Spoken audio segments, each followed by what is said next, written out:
Welcome to Kenton's videos. Enjoy the video. In this video, I will explain how to set up an AIO. First, carefully unbox your all-in-one cooler and check all components for any damage. Make sure your PC case has enough room for the radiator and fans you plan to install. You will also need a screwdriver and, if not pre-applied, some thermal paste. This initial preparation ensures a smooth installation process. Next, mount the radiator and its fans to your PC case. Decide if you want them as intake or exhaust, typically at the front, top, or rear. Then, install the correct CPU mounting bracket onto your motherboard, following the AIO's instructions. If your cooler's cold plate doesn't have pre-applied thermal paste, apply a small pea-sized amount to the center of your CPU.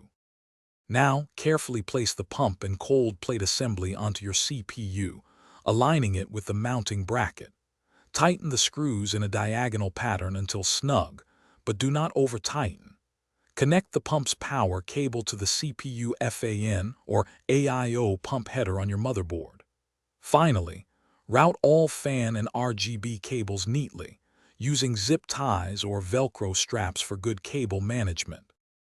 After everything is connected, power on your PC and carefully observe for any leaks or strange noises from the AIO. Once Windows loads, install the manufacturer's software to control fan curves, pump speed, and RGB lighting. This allows you to optimize performance and aesthetics. Remember to check the description for a link to the new Kindle Paperwhite and other great deals. Enjoy your newly cooled system. Thanks for watching. Consider subscribing if we helped you.